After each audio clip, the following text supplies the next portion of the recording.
Você se permite sentir raiva? O que ela te traz? O meu nome é Marina Mels e não conseguir acessar ou demonstrar raiva é um dos meus grandes temas. Então o que ela me traz no momento é frustração mesmo, porque eu não consigo chegar perto dessa danada dessa raiva. Ei, meu nome é Kézia Rodrigues, sou psicóloga e psicanalista e tenho cada dia mais me permitido me sentir raiva e me sentir tranquila por isso.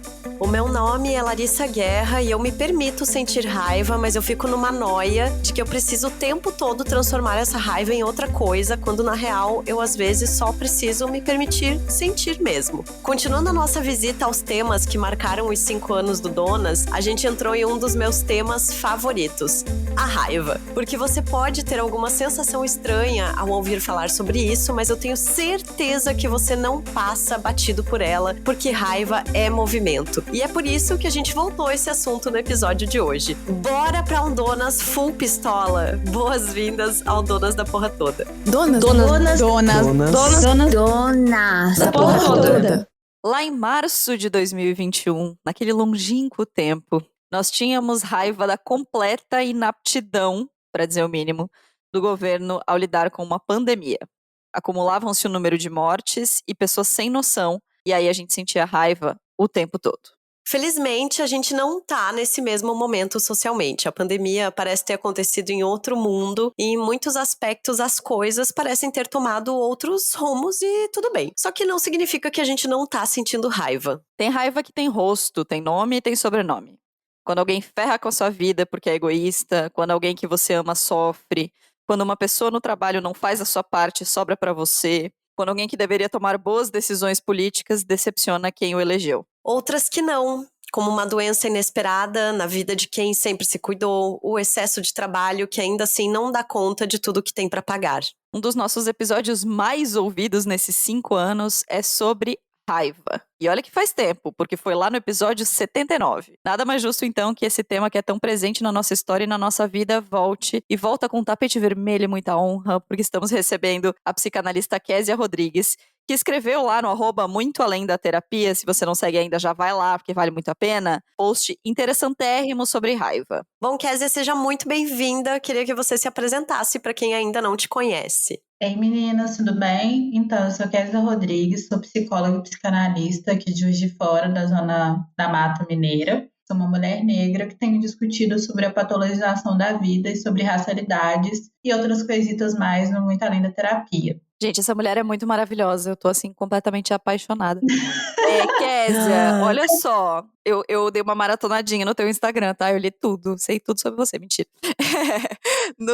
Esse seu post que a gente encontrou, você fala sobre exatamente a patologização da raiva e como é importante que a gente se liberte desse sentimento. Então, assim, só tenho 6 anos. Me explica como é que raiva é considerada uma doença, o que levou a gente a chegar nessa patologia da raiva. Então, o que eu tenho percebido, né, e discutido também através do perfil. A gente tem vivido um momento de positividade em excesso, em que qualquer sentimento que saia dessa maré de positividade tem sido diagnosticado.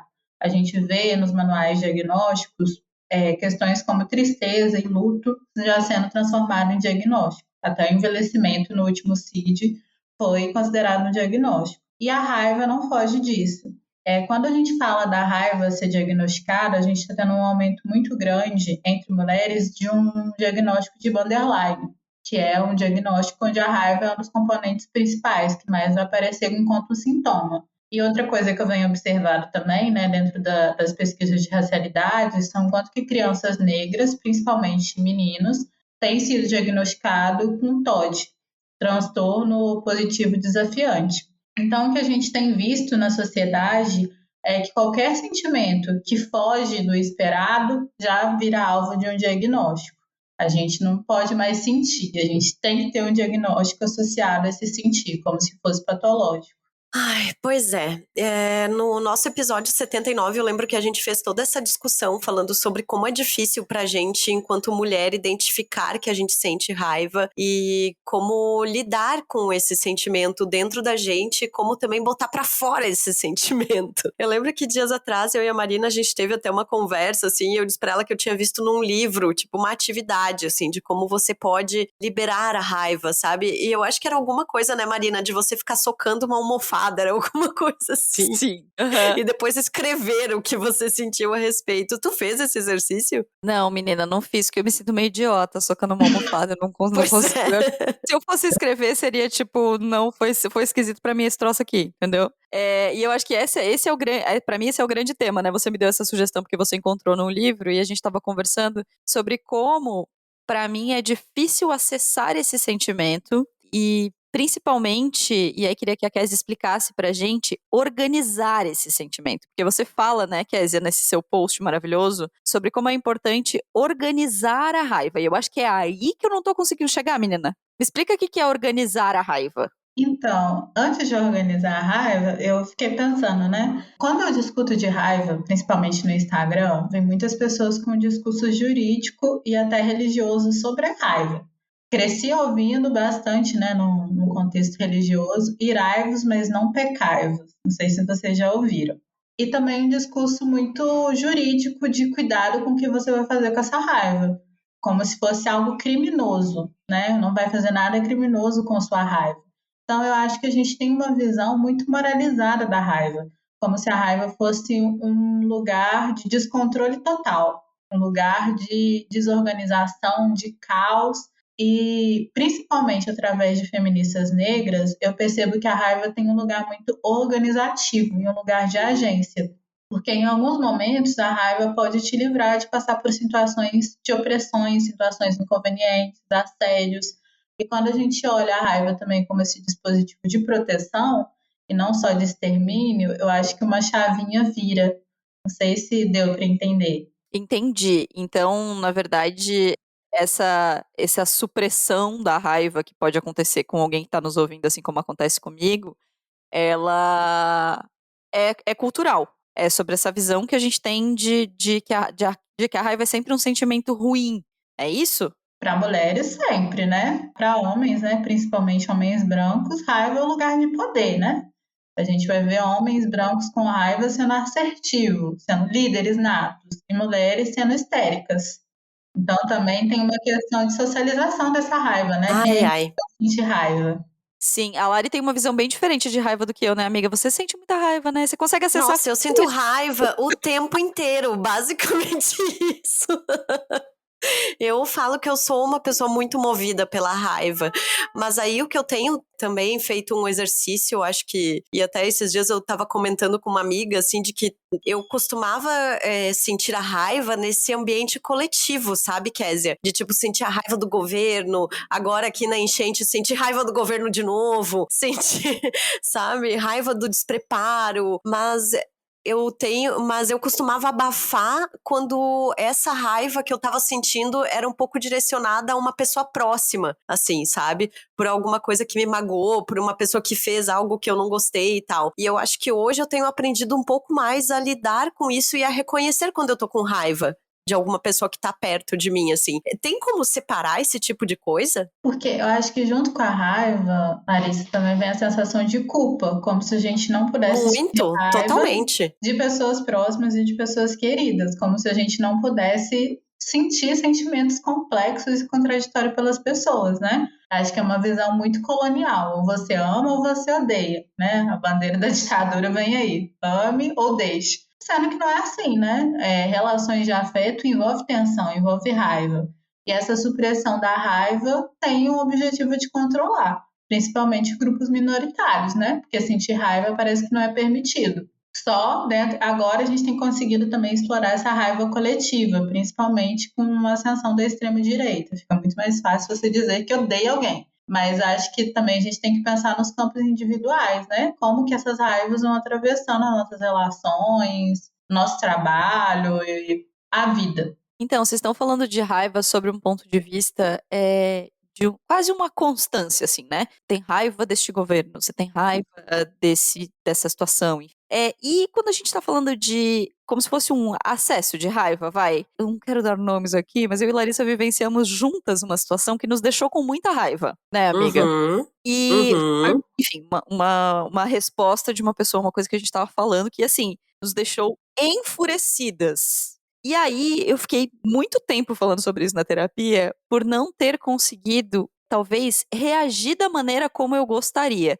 Tem algo de quase irracional que nos toma quando a gente tem esse pico de raiva? Ou é realmente a minha falta de constância, na minha falta de intimidade com essa sensação? Eu acredito que dentro da raiva, né, de todos os sentimentos, tem um lugar que a gente não conhece. Quando a gente não explora, parece que é algo do irracional. E não sei como que foi essa situação que você passou, mas geralmente situações que deixam a gente enraivecido envolvem violência e assédio. E um movimento que muitas vezes a gente faz é culpabilizar a vítima de não ter respondido à agressão de alguma forma, né? Então, eu acho que também é um lugar para a gente ficar atenta, né? A gente vai cobrando de responder eventos violentos ou eventos de assédio, mas a gente não dirige o olhar para o agressor, para quem foi autor da violência e do incômodo, né? A gente se volta muito para a gente e não pensa no outro que faz a ação. Pois é, e eu lembro que quando aconteceu essa situação, eu falei pra Marina que eu estava orgulhosa dela, pela resposta que ela deu, assim, e enquanto ela ficou nesse lugar de ela se culpar. E eu, na verdade, achei que ela falou é pouco. E nessa situação, como foi algo muito inédito, pela primeira vez, eu deixei a Marina ter o momento de Olha que raiva legal. dela, Tem assim. amigas, tá vendo, Kézia? Tu tá vendo como é legal ser amiga da Tem Larissa? amigas pra deixar, porque é isso, geralmente eu seria a pessoa que iria pra cima e a Marina é a pessoa que fica segurando, e nesse dia foi uma dinâmica completamente diferente, assim, de eu pensar, não, eu vou deixar ela É o experimentar momento isso dela, também. né? É o momento dela brilhar, faz teu nome, amiga. Eu acho que tem isso, assim, que de novo, tô dando o meu exemplo, porque eu acho que tem muitas mulheres que se sentem assim. Quando a gente sente raiva por essa falta de intimidade com essa sensação, eu sinto que, assim, nessa situação específica, eu deveria ter sabido o que fazer. E aí eu acho que a raiva tem um pouco esse lugar, assim, de que é tomada por uma intempestividade, ou é tomada por uma coisa muito espontânea que acontece na hora, e muitas vezes a gente não tem caminho, sabe, de como devolver essa raiva, né? Então, vamos supor que você esteja em algum lugar e alguém te fale alguma coisa que te desperta muita raiva, ou que te desperta revolta, ou que te assedia de alguma forma, te violenta de alguma forma. A sensação que eu fico é que pra mim, pelo menos, a culpa mora em não saber o que fazer. E aí acho que a Kézia me deu uma deliciosa porrada aqui, que é por que a gente deveria saber o que fazer? Quem deveria saber o que fazer é quem tá cometendo aquela situação que tá nos deixando assim, né? E do jeito que a raiva é tratada, parece que a raiva é algo que não é nosso, mas ela é nossa também, né? Parece que é algo impetuoso que vem de fora do nosso corpo, mas não, é um mecanismo de proteção que está dentro da gente. Só que como acho que principalmente mulheres, né, e outros grupos também minoritários, a gente aprendeu muito cedo a suprimir essa raiva toda, né? Porque a partir do momento que você demonstra raiva, você não agrada as pessoas. Eu acho que no corpo feminino tem muito isso, né? Você tem que agradar as pessoas, você tem que ser educada, simpática, né? Acho que a questão de mulheres negras não serem raivosas, para não serem taxadas como tais. Então fica muito no lugar de parecer que é um sentimento desconhecido, que vem de outro lugar, porque a gente não explora, não se tem intimidade disso, né? Sim. Nossa. Eu fico aqui pensando, existe um jeito de a gente colocar pra fora essa raiva? Existe um manual, assim, ou cada pessoa meio que vai desenvolvendo, Kézia, um método? Tipo, eu falo que eu gasto a minha raiva na academia, sabe? Que é meio que pra conseguir colocar, tipo, essa energia em movimento e não perder meu réu primário, sabe? e não estourar nas pessoas, porque eu também tinha muito isso, assim, de que eu era uma pessoa que acabava, às vezes, dando umas respostas muito atravessadas, sabe? Porque, não sei, era muito meu, assim, de às vezes, tipo, ai, que saco, sabe? Tipo, tô com raiva, ia lá e já dava uma resposta, e já tomei muito, né, no cu na vida por conta disso, assim. E aí eu acho que hoje em dia eu tenho conseguido desafogar um pouco essa raiva no exercício físico. Mas às vezes eu só quero me permitir sentir muita raiva. Amiga, sabe? é por isso que você tá tão gostosa, entendeu? É a raiva proporcional à atividade física. Não, e daí pior que eu machuquei o meu joelho e veio a enchente e eu fiquei com a raiva toda represada, assim, sabe?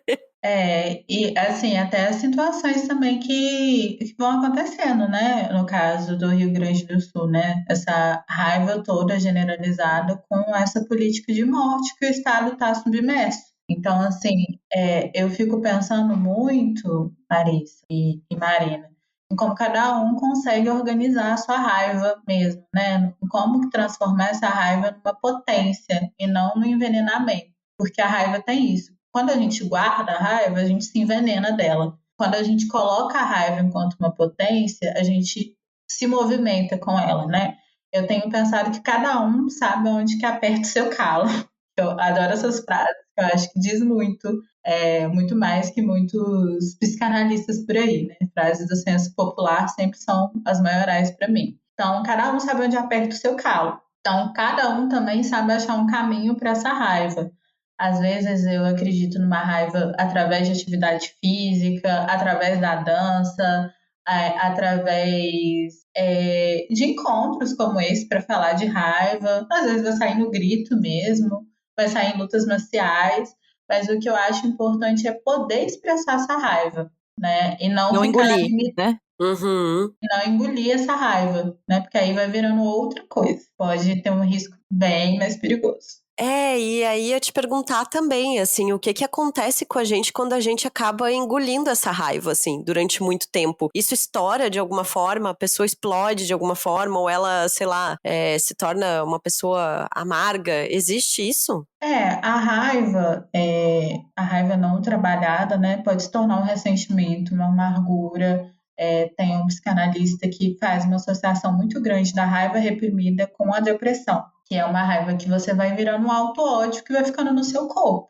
Pegando esse exemplo, né, do que aconteceu com vocês. Uma pessoa falou alguma coisa, ao invés de você trabalhar essa raiva com a pessoa, do que ela fez, você vai pegando para você, vai se culpando, vai se autopunindo. Então, realmente pode dar espaço para um quadro depressivo ou para um auto-ódio. E uma coisa que eu pensei aqui agora, até uma violência maior com grupos mais vulneráveis do que a gente, né? A gente vê muitas mães no estado de raiva muito grande, podendo fazer alguma violência física ou emocional com seus filhos. Então, vira um ciclo de violência e de auto-ódio. Então, não trabalhar essa raiva só faz com que a gente se envenene cada dia mais, né? E não devolva a raiva a quem ela pertence. Também eu acho um movimento muito importante, né?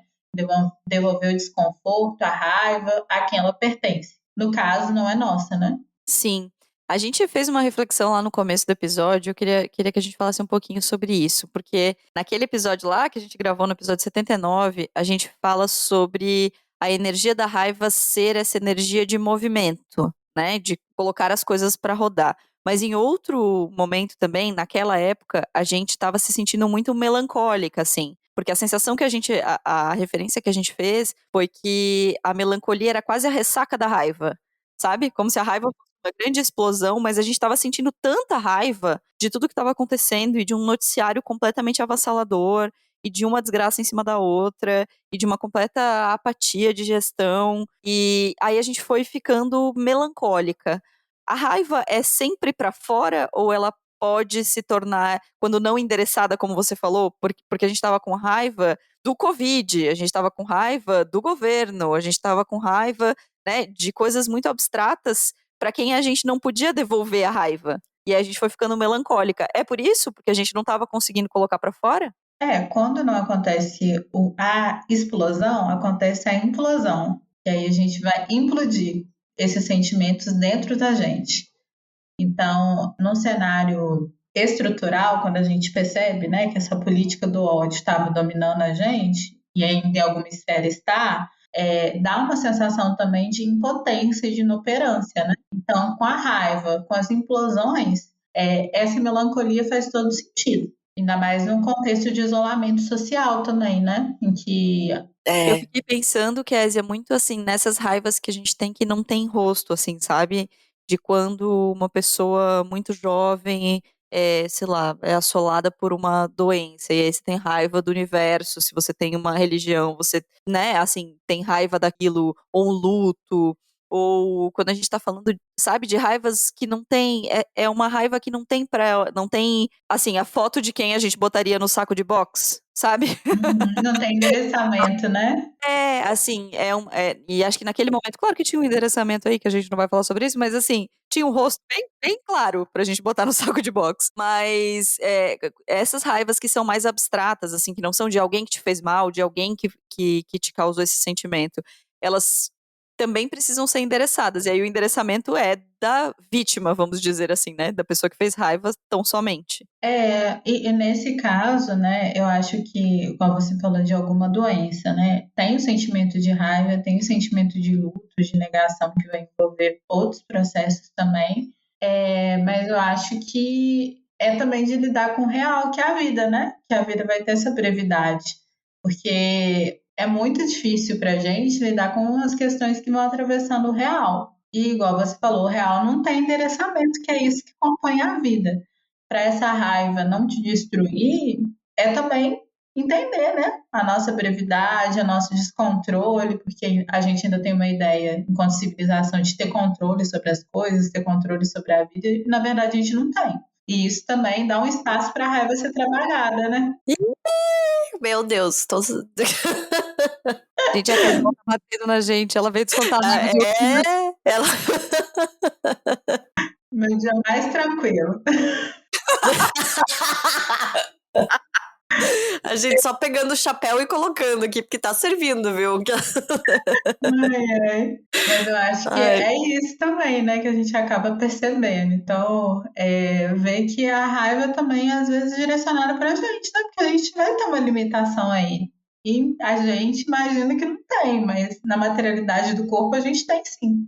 Oh, meu Deus. Ai, então, enquanto a gente tá falando aqui, eu tô fazendo, tipo, aquele review, assim, dos últimos meses da minha vida, e eu fico pensando em Marina, eu acho que sabe muito disso, assim, do quanto tudo que eu mudei na minha vida foi muito movido também por essa raiva, assim, sabe? E eu acho que uma coisa até que eu tenho aprendido em terapia, assim, que eu tenho um pouco esse comportamento de ir buscando caminhos pra me transformar e pra poder lidar diante de uma situação que eu sei que não vai ter solução e que tá me gerando muita raiva, assim, muita...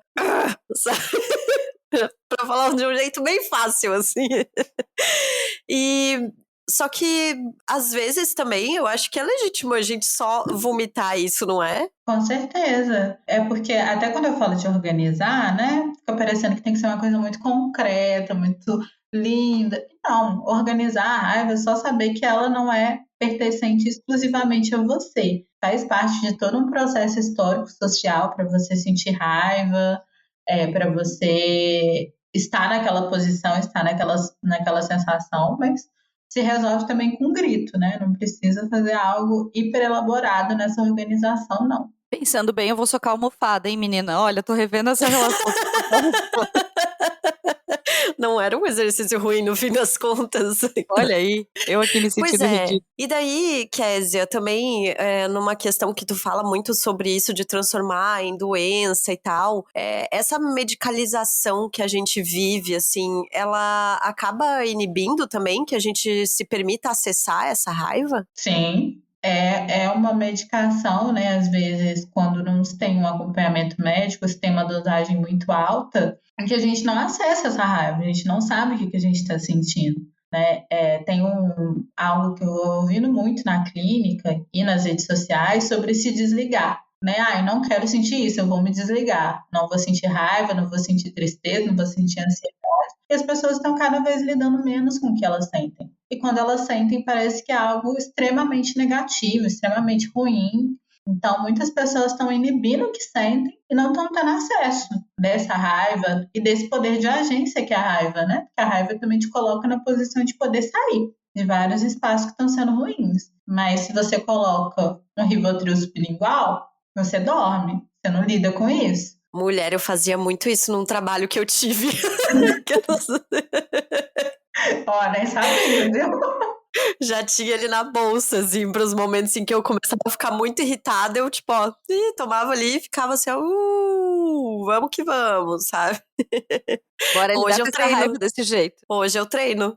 E olha a diferença disso, né? Numa posição de você não colocar essa raiva pra fora, não pensar sobre essa raiva. E uma coisa que eu falo também, né? Até fiz um post hoje sobre, é que a gente acaba virando consumidor. Então você tem que comprar um produto para você não sentir raiva. Nossa. Olha a porrada que ela trouxe. Capitalismo. Parte do seu salário vai para isso, né? Você está trabalhando para comprar um produto para não sentir raiva e para continuar produtivo naquela empresa. Maldito capitalismo. Que ódio. Tá, pensando ainda nisso, tô aqui tentando formular, tá?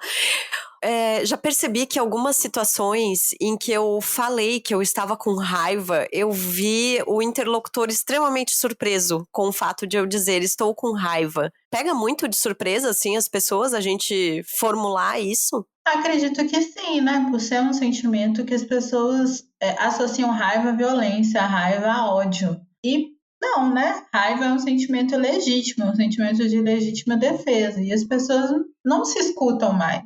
Né? As pessoas não conseguem escutar mais sentimentos negativos e hostis com tranquilidade. Não sei se te indicaram logo após isso, né? Mas uma coisa que eu ouço muito é faz terapia. Falou tristeza, falou raiva, faz terapia. Sabe o que eu faço? Faz mais de uma vez na semana. Mas eu dizer, não tá adiantando nada, né? Não adiantando nada. Então as pessoas parecem que a gente tá numa onda social em que a gente não tá sabendo lidar com expressões de desprazer ou que não seja de extrema alegria. Gente, eu tô aqui pensando muito nisso.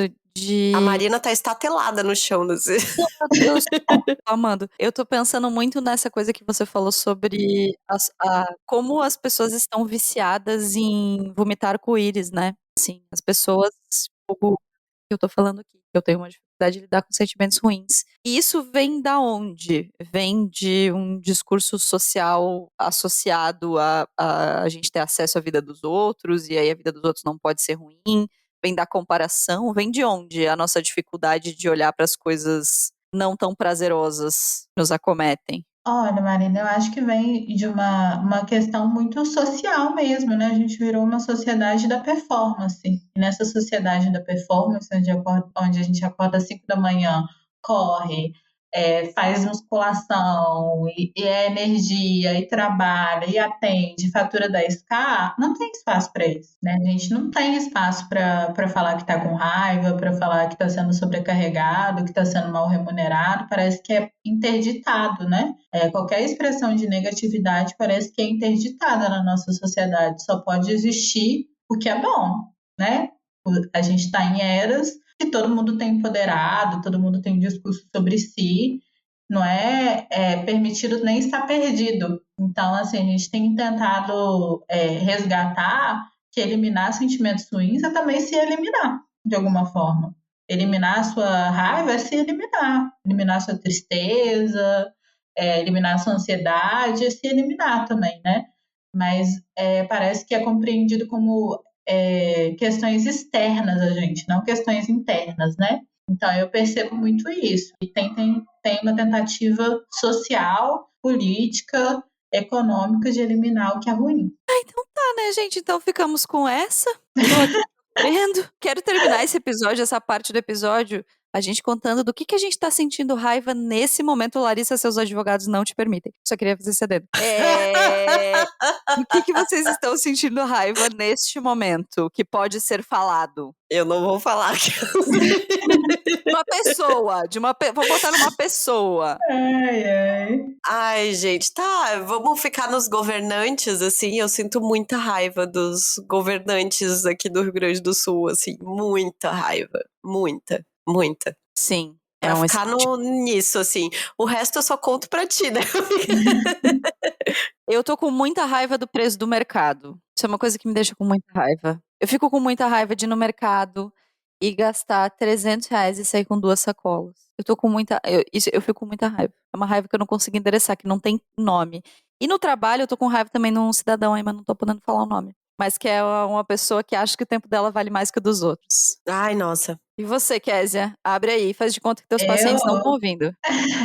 Mas podem ouvir sim, vai até mandar para algumas e alguns. Mas eu tenho sentido muita raiva dessa exigência de perfeição que eu vejo nas pessoas, né? Principalmente nas redes sociais, algo que está acontecendo lá, de correções ortográficas. Eu fico pensando, gente, a gente, acho que é o caso de vocês também, né? A gente produz na rede social de forma autônoma e independente. E a galera acha que a gente tem uma equipe à disposição para dar um conteúdo do G1. Esquece que a gente é profissional autônoma e sobrecarregada. Mas essa é a minha raiva do momento. E se eu te contar que nem os jornalistas têm essa equipe, menina, que tá difícil pra gente do lado de...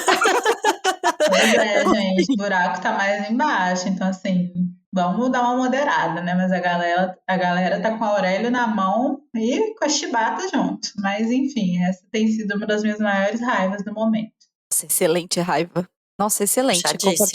Compartilho muito. Mas vamos para um lugar onde a raiva é compartilhada, que é a nossa mesa de bar? Bora.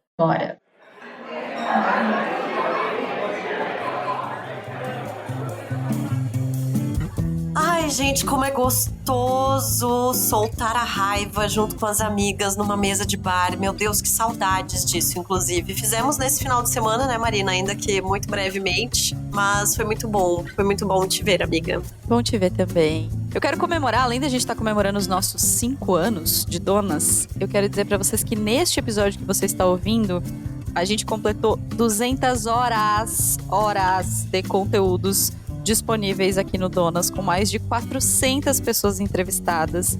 Então, é muito conteúdo. A gente tá... É muita coisa. A gente tá cheio de motivo pra comemorar os nossos 5 anos. E aí, hoje, quando a gente tava organizando a gravação, a gente viu esse número, a gente achou que ele era digno de nota. Então, quero dizer pra vocês que se são 200 horas de conteúdo disponível, deve ser pelo menos umas 5 vezes isso o número de horas que a gente fala sobre o Donas, que a gente grava, que a gente edita, que a gente pensa em assuntos, que a gente conversa pra chegar aos tópicos da nossa conversa. Então, é mais um motivo pra gente comemorar.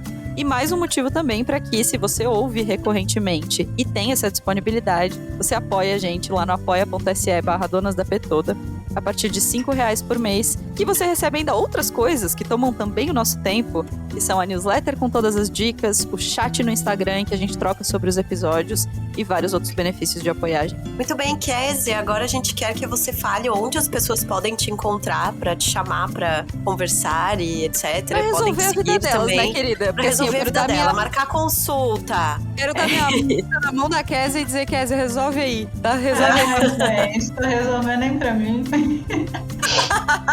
Mas eu sigo produzindo lá no Instagram, no @muitoalendaterapia. Tô tentando migrar pro TikTok, mas assim, tentando daquele jeitinho. Mas também é muito além da terapia. E tô por aí, né? Tô por aí também nas redes sociais, mas meu lugar principal mesmo é lá no Instagram, muito além da terapia. Vocês me acham lá. E agora, Kézia, quero que você dê 2 dicas de alguma coisa que você tá lendo, vendo, ouvindo, seguindo. Pode ter a ver com o nosso tema ou não, tá? Fica à vontade. Olha, eu vou ser monotemática. Quem me segue lá nas redes sociais não deve estar aguentando mais ouvir falar.